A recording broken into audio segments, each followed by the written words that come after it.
हम सभी लोग जीवन जीने के शुद्ध की उस प्रक्रिया में बहुत प्यारी बात आज हमारे आचार्य भगवान बता रहे हैं कि कोई मरता हुआ व्यक्ति मिल जाए और आप उसको नमोकार मंत्र सुना दें तो मालूम है आपको क्या फल मिलता है?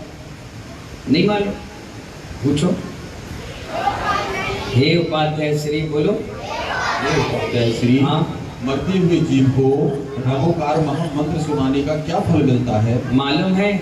अगर किसी जीव के प्राण जाने वाले हैं और आपने खुद जा करके उसको बड़े प्यार से इत्मीनान से समझाते हुए नमोकार मंत्र बोल दिया तो आने वाले 3 या 4 भाव में तुम्हारी मुक्ति नियम से हो जाएगी। इतनी बड़ी बात आचार्य भगवान इस शास्त्र में बता रहे हैं कि नियम से 3 या 4 भाव में तुम्हारी मुक्ति यानी मोक्ष आपको मिल जाएगा, सिर्फ एक जीव के कल्याण करने से। क्या? इसीलिए तो आचार्य भगवान हम सबसे कहते हैं कि अगर कोई भी एक मुनि महाराज की अच्छी समाधि संलेखना कराता है तो उस व्यक्ति को 100 मुनि दीक्षा देने का पुण्य मिलता है। कितनी मुनि दीक्षा? 100 दीक्षा देने के बाद जो धर्म की प्रभावना होगी साधुओं के द्वारा, वो आत्म प्रभावना, धर्म प्रभावना, पुण्य प्रभावना, तत्व ज्ञान की प्रभावना, इतनी बड़ी प्रभावना का पुण्य किसको मिल जाता है? उन निर्गंत साधु को मिलता है जिसने उनको समाधि संलेखना कराई। कितनी बड़ी बात संलेखना समाधि के बारे में आचार्य भगवान बता रहे हैं कि अगर कोई समाधि की संलेखना लेकर के लेटा हुआ है और नमोकार मंत्र का स्मरण कर रहा है, समाधि भावना भा रहा है, तत्व ज्ञान में लीन है और आपके सम्यक शिखर जैसे टिकट बनकर तैयार, और सम्यक शिखर के टिकट तैयार है, 7 बजे आपकी गाड़ी रेडी है, 5 बजे तुम्हारे कान में खबर आ जाए कि इस नगर में, यही मंदिर में, सामने धर्मशाला में एक निर्गंत साधु संलेखना ले रहा है, तो आचार्य भगवान कहते हैं कि उस व्यक्ति को टिकट कैंसिल करके उस निर्गंत साधु की 3 परिक्रमा लगा लो। जो पुण्य सम्यक शिखर जाकर मिलता है उस निर्गंत साधु की परिक्रमा में मिलता है। और हम सबको इस चीजों का मालूम नहीं। अगर भूल से भी कहीं मैसेज आ जाए समाधि हो रही है तो कोई का मन नहीं बनता कि चलो हम दर्शन कराएं, चलो हम भी उनकी समाधि में। मालूम है, अगर आप किसी के मरण में सहायक बनोगे, मरण मंगल होता है क्या मंगल? बताइए महेंद्र कुमार जी, सौदर इंद्र जी, बताइए मंगल मरण होता है कि नहीं होता है? मंगल मरण हमेशा मंगल होता है, अमंगल नहीं होता। नवीन भाई, क्या नहीं होता? राजकुमार जी नया खेड़ा, क्या कह रहे हम? मरण अमंगल होता ही नहीं है। मास्टर साहब, मरण अमंगल होता ही नहीं है। अब आपके मन में आएगा मरण अमंगल नहीं होता तो हम रोते क्यों हैं? रोते इसलिए हैं क्योंकि आपको मालूम है कि आपको उससे जबरदस्त राग था, और राग काय का था? स्वार्थ का। किसका था? स्वार्थ का। पति चला गया, अब कौन कमा के खिलाएगा? पत्नी चली गई तो अब बनाकर कौन खिलाएगा? बच्चे चले गए तो वंश आगे कौन बढ़ाएगा? बहन भाई चले गए तो बोले माता पिता की सेवा कौन करेगा? दुकान पे कौन बैठेगा? आपको मरण में ये दुख नहीं है कि एक जीव दीक्षा नहीं ले पाया, एक जीव कल्याण नहीं कर पाया, इसका दुख नहीं है। तुम्हें दुख है अपने निज स्वार्थ का, इसलिए आपके आंखों से आंसू गिर रहे हैं। और आप देखिए मरण अमंगल क्यों है और मरण मंगल क्यों है? अमंगल इसलिए है क्योंकि आप हाय हाय तौबा तौबा, हे भगवान, ये पीड़ा, ये रौद परिणाम बना रहे हो, इसलिए वो मंगल अमंगल है। और हमारे लिए मंगल इसलिए है क्योंकि हमारी मृत्यु नहीं है, हमारी मृत्यु महोत्सव है। महावीर भैया क्या है? हाँ, साधु अगर मरण को प्राप्त कर ले तो कोई रोता नहीं, मुस्कुराता है, खुश होता है कि एक जीव ने अपने लक्ष्य को हासिल कर लिया।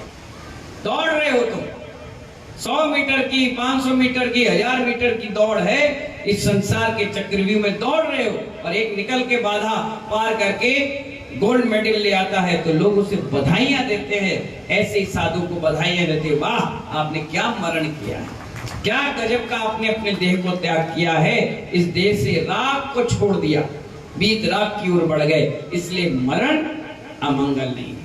हमारा तुम्हारा अमंगल इसलिए है क्योंकि तुम राग कर रहे हो, तुम द्वेष कर रहे हो, अंत समय में भी क्षमा नहीं मांग रहे हो। इसलिए जब भी कोई जीव इस धरा से जा रहा हो उसको नमोकार मत जरूर सुनाने का। जिस प्रकार उसकी काठी में लोग जा करके एक लकड़ी डालते हैं ना जलते हुए, एक लकड़ी डालते कि नहीं डालते, महिला तो देखी नहीं होंगी, जेंट्स जितने भी जाते हैं वो सब लोग क्या करते हैं, मुसलमानों के यहाँ एक एक मुट्ठी मिट्टी डालते हैं क्या, हाँ, और ऐसे हिंदुओं में एक एक लकड़ी का टुकड़ा जलती हुई अग्नि में डाल दिया जाता है और हाथ जोड़कर लोग चले आते हैं कि जो भी वो जीव है वो शांति को प्राप्त करे। यही तो करते हैं।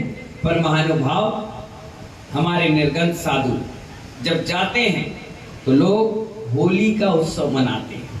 आप देखना कभी आपके यहाँ समाधि हुई थी एक, उस समय क्या किया गया था, ढोल बज रहे थे, ढोल, होली खेली जा रही थी, खुशियां मना रहे थे लोग, एक भी व्यक्ति रो नहीं रहा था। क्यों? क्योंकि उन्होंने अपने लक्ष्य को प्राप्त किया।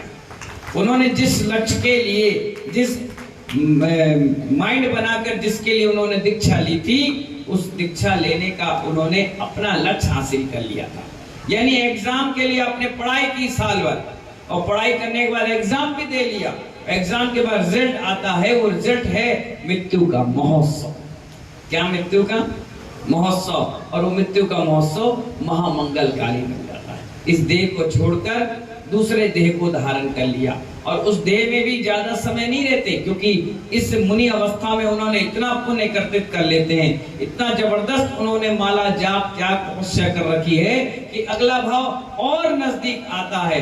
यानी हमारे आचार्य भगवान तो ये बताते हैं कि एक बार कोई व्यक्ति दीक्षा ले ले, महाकाल क्या कह रहे हैं राजेंद्र भाई, ये कह रहे हैं कि आचार्य भगवान बोल रहे हैं कि एक बार कोई मुनि दीक्षा एक भाव में ले ले तो मालूम है कितने भाव आखिरी रहते हैं, ज्यादा से ज्यादा 3 और नहीं तो 7 या 8 भाव में और नियम से मुनि मोक्ष चले जाएंगे। इतनी बड़ी बात आचार्य कह रहे हैं, इसलिए कह रहे हैं क्योंकि मुनि दीक्षा लेना भी महानुभाव भवो भवो का पुण्य चाहिए, ऐसे कोई नहीं लेता।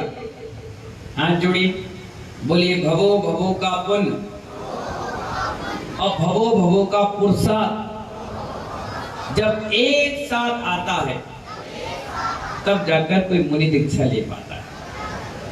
अब आप सोच लीजिए कितना विशाल पुण्य होगा। हीरो तो दुनिया बन जाती है, विलेन भी बन जाएगी, व्यापारी बन जाएंगे, अधिकारी बन जाएंगे, पुजारी बन जाएंगे। मुनि बनने के लिए बहुत बड़ी कठिन तपस्या को पार करना पड़ता है। आचार्य भगवान हमारे कहते हैं हमेशा, जब हम दीक्षा ले रहे थे चुल्लक तो हमसे कहा, वैष्णव सागर जी सुनो 2 रोटी समाज की खाओगे? मैंने कहा हाँ, तो 4 बातें सुनने की ताकत भी रखा। मैंने कहा क्यों क्यों सुनेंगे हम? बोले बस फेल हो जाओगे। क्या कहा उन्होंने? रामजी लाल जी क्या कहा? 2 रोटी अगर समाज की खाओ तो 4 बातें सुनने की ताकत रखना और 8 रोटी की साधना करके उनको आशीर्वाद देना। तुम खाए अगर 2 रोटी और 1 रोटी की भी ताकत सुनने की नहीं रखी तो आधी रोटी की भी साधना तुम नहीं कर पाओगे। सबसे बड़ी बात तो अपने मन को संभालना। मैनी मैन मैनी माइंड, कई प्रकार के लोग आएंगे तुमसे कह जाएंगे अध्यक्ष बेकार, कोई कह जाएगा मंत्री बेकार है, कोई कह जाएगा इसकी लड़की भाग गई थी, कोई कह जाएगा इसकी लड़की आ गई थी, कोई कहेगा ये फलाना है, कोई कहेगा ये ढिकाना है। 1000 प्रकार की बात बोलेंगे, लेकिन तुम्हें इन सब की बात छोड़कर सिर्फ जिनवाणी की बात कर रहे हैं और करने नहीं है। अगर तुमने इनकी बातें सुन ली तो तुम्हारा मोक्ष मार्ग की जगह सीधे गाड़ी पलट जाएगी और संसार मार्ग में आ जाएगी। इसलिए आचार्य कहते हैं इस मोक्ष मार्ग पे अंधे और बहरे बन जाओगे तो लक्ष्य हासिल कर जाओगे, अगर सुनने लग जाओगे तो महानुभाव नियम से वहीं धराशायी हो जाओगे। इसलिए आचार्य भगवान ने बड़ी मजबूती करके बहुत अच्छे से ठोक बजाकर इस समाज के बीच उतार दिया कि जाओ इस मैदान पे उतर जाओ और खूब अच्छे से अपनी साधना करो। इसलिए महानुभाव इस साधना का फल पूरी समाज को दे करके जाते हैं। जाओ तुम भी खुश रहो, आनंदित रहो, प्रसन्नचित रहो। बताइए महानुभाव, मंगल फिर अमंगल है हुआ मरण कि मंगल हुआ?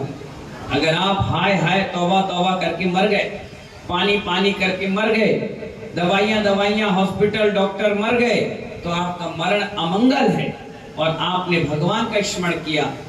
बच्चे कह रहे चलो माँ तुम्हें डॉक्टर के पास ले जाएं, तो माँ कह रही नहीं, हमें तो मुनि के पास ले जाओ, हमें तो आचार्य के पास लेके जाओ, हमें उपाध्याय महाराज के पास लेके जाओ, हमें गढ़नी आरिका या कोई आरिका माता जी उनके पास लेकर जाओ। अगर ग्रस्त के पास लेकर के जाओगे तो ग्रस्त के जैसे चर्या कराएगा, और साधु के पास जाओगे तो साधुता तुम्हें देकर जाएगा। जिसके पास जो है वही तो देगा। कबाड़ी के पास जाओगे तो सोना देगा, क्या देगा बताना कुबेर अंकल? आप कुबेर बने हो, आपके पास कोई आएगा तो आप क्या दोगे? रत्न तो दोगे। सौदागर से पूछोगे तो कलश देगा जो अभिषेक करो। कोई पुस्तक वाला है तो उसे पुस्तक देगा, कोई डॉक्टर है तो दवाइयां देगा। आपके पास जो चीज होगी वही तो दोगे। और निर्गन के पास तो सिर्फ कमंडल और महामंत्र नमोकार है, इसके अलावा क्या देगा? आचार्य भगवान कहते हैं अगर कोई अंत समय में दीक्षा के भाव कह दे, बोल दे, तो इतनी बड़ी पिच्छी देने की भी आवश्यकता नहीं। क्या कहे गुड्डू भैया? इतनी बड़ी पिच्छी देने की भी आवश्यकता नहीं। ये पिच्छी देने से एक पंख निकाल कर उसके हाथ में पकड़ा देना, बोले जाओ तुम मुनि बन गए, और उसका कल्याण हो जाए। ये पिच्छी कमंडल से कल्याण नहीं है, भावनाओं से कल्याण है। वहां लौंग भी नहीं है, कुछ नहीं है, सिर्फ संकल्प शक्ति है। महानुभाव मुख से ही बोल दिया पंच महावत पंच समिति पंच इंद्रियों छठ अवसर 7 विशेष गुण, आज से तुम मुनि जाओ, और बन गए मुनि। इतनी बड़ी ताकत होती है मुनि बनने के भाव बनाने से। इसलिए तो महानुभाव मरण मंगलमय होता है। क्या होता है?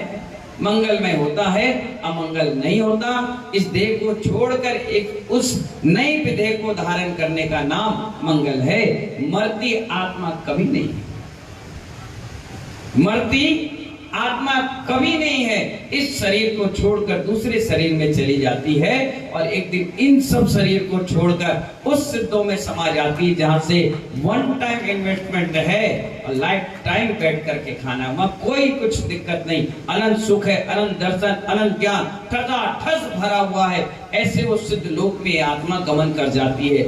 वहां से वन वे है, आने का कोई रास्ता नहीं, दोबारा किसी से मिलना नहीं, किसी से बोलना नहीं। ये जितनी बोल रहे हैं मिल रहे हैं, ये सब संसार की बातें हैं, ये प्रपंच है। इसमें जितने उलझते जाओगे उलझते चले जाओगे, कभी सुलझ नहीं पाओगे। इसलिए तो आचार्यों ने कहा इस सब से निकल करके आगे बढ़ जाओ और अपने आत्म ध्यान में रहो। यही मोक्ष मार्ग है, यही निकलने का मार्ग है। और अभी निकल गए तो बहुत अच्छा है, अभी निकल गए तो बिल्कुल प्राइम टाइम है। सोच रहे हो, समझ रहे हो, खड़े होकर आहार ले रहे हो, पैदल विहार कर रहे हो, बैठ के साधना कर रहे हो, और 80-90 साल में लिए तो फिर क्या होगा? क्या होगा? फिर भी आचार्य कह रहे हैं कोई बात नहीं, आपने संलेखना ली, आपने व्रत लिया, आपने संयम लिया, कोई बात नहीं, यही तुम्हारा पुण्य है। अब समाधि अच्छी कर लेना। क्या बोलना? दिन रात में स्वामी मैं भावना ये भाऊं, देहांत के समय में तुमको ना भूल जाऊं। तुमको का मतलब क्या हुआ? अपनी आत्मा। तुमको मतलब क्या हुआ? मैं अपनी आत्मा को ना भूल जाऊं। आप क्रोध परिणाम से हटकर सौम्यता और साम्यता के साथ बड़े सुंदर तरीके से अपने परिणामों को संभालिए। शाम का समय है, हमेशा सबसे क्षमा मांगकर सोना चाहिए, सब कुछ त्याग करके सोना चाहिए। कोई परगय आडंबर अपने शरीर पर लीपा पोती करके नहीं सोना चाहिए। अगर हाथ में अंगूठी भी है महानुभाव तो उतार कर उसको डब्बे में रख देना चाहिए और कहना ये सब चीजों का मेरा कल सुबह तक का त्याग है।